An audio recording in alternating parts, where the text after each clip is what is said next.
మీ business ఏదైనా మీ ఊర్లో promotion చేయాలంటే అది సుమన్ టీవీతోనే సాధ్యం. ఇప్పుడే సంప్రదించండి.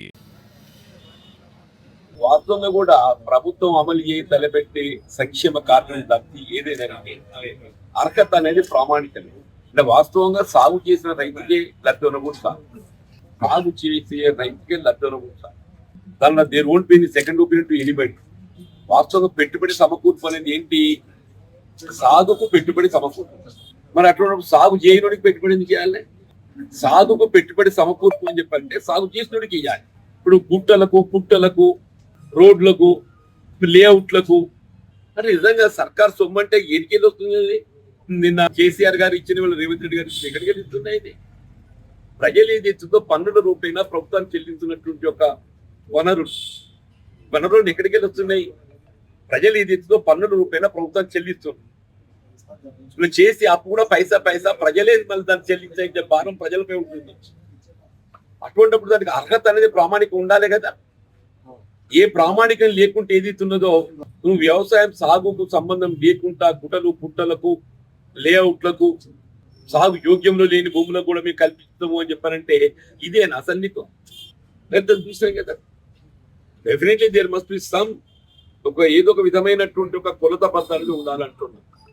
తప్పకుండా ఒక కొలత పద్ధతి ఉండాలని చెప్పంటున్నాను. ఇవాళ కేంద్ర ప్రభుత్వం ఉన్నది ఉదాహరణకు వాళ్ళు ఏం చేస్తున్నారు? ఒక రైతుకు 6,000 ఇస్తున్నారు. కమతాన్ని కూడా ఇస్తలేరు వాళ్ళు. రైతుకు ఏదైతే ఉందో ఆయనకి ఎన్ని ఎకరాలను 6,000 ఇస్తున్నారు. ఇక్కడ మనం ఇంకా అట్లా కాదు. రాష్ట్ర ప్రభుత్వం ఎకరానికి 7,500 రూపాయలు ఇస్తున్నాం మనం. అంటే కేంద్ర ప్రభుత్వం ఇచ్చేది ఒక ఎకరానికి ఇచ్చేటువంటి ఒక పెట్టుబడి కూడా సరిపోదు. కేవలం 6,000 రూపాయలు ఇస్తున్నారు వాళ్ళు. తెలంగాణ రాష్ట్ర ప్రభుత్వం 7,500 అంటే ప్రతి ఎకరా ఒకటేంటి సాగు చేసేవాడికి ఇవ్వాలని చెప్పి తలుస్తుంది. మంచిదే కదా అది. సాగు చేసేవాడికి ఇవ్వాలి అనే తలంతన మంచిదే కదా అది. కేంద్ర ప్రభుత్వం ఉన్నదే. ఇప్పుడు అదే పెద్ద అంబానీ అదాని లాంటి వారికి ఏదైతుందో లక్షల కోట్లు వాళ్ళకు వెసులుబాటు కల్పించింది, రుణమాఫీ చేసింది. 16 lakh crore 16 లక్షల కోట్ల వాళ్ళకు రాయితీ కల్పించింది దేశంలోని బడా పెట్టుబడిదారులకు. సాధారణ రైతాంగానికి ఏదైతుందో 4 లక్షల కోట్ల కంటే ఎక్కువ కాదు, అంత కొట్టు. మనం ఒకసారి మన పార్లమెంట్ ఎన్నికల ఫలితాలు మనం గమనిస్తే పంజాబ్ రైతాంగం ఏదైతుందో అక్కడ నిజంగా ఇంత చైతన్యం కదా అని చెప్పంటే వాళ్ళ తీర్పు ఇలా ఈ కేంద్ర ప్రభుత్వానికి నరేంద్ర మోడీ గారికి ఒక కనువిప్పు కావాలి.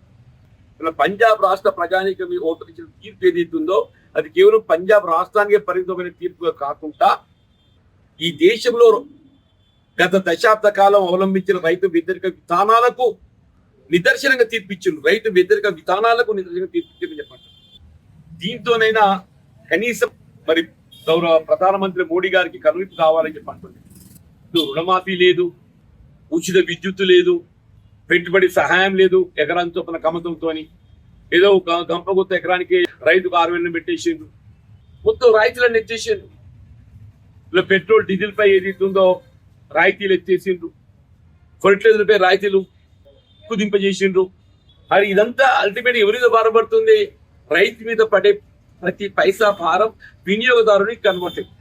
రైతు పైన పడే ప్రతి పైసా భారం ఏదైతున్నదో అల్టిమేట్ గా అది వినియోగదారునికి కన్వర్ట్ అవుతుంది. నువ్వు రైతును వివక్షత్వం చూస్తున్నాం, వినియోగదారుని వివక్షత్వం చూస్తున్నాం. వీళ్ళు కేవలం పెట్టుబడిదారి వర్గాలు మాత్రమే వీళ్ళు ప్రాతినిధ్యం వహించే విధంగా నీ ప్రభుత్వ పాలన కొనసాగుతుందని చెప్పట్టుంది.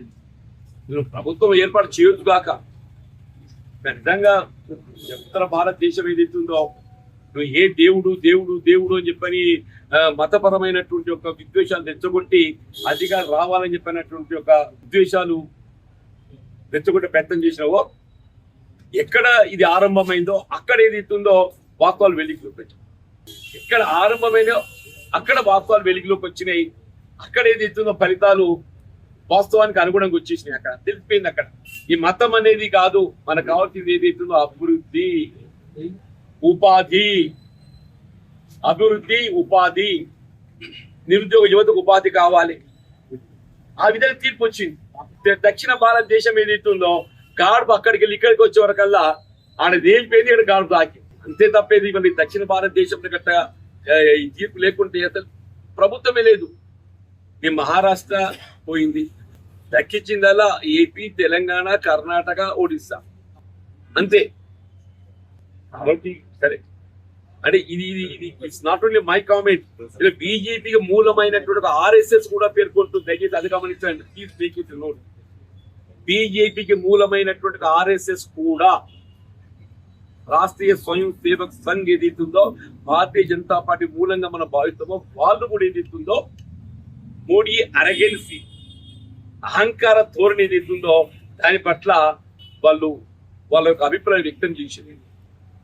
ఇప్పుడు వచ్చిన తీర్పు ఏదైతుందో ఇది మోడీకి అనుకూలంగా వచ్చిన తీర్పు కాదు. ఇది వీళ్ళు మోడీ పాలన పట్ల ఏదైతుందో ఆయనకు నెగటివ్ వచ్చిన తీర్పు ఇది.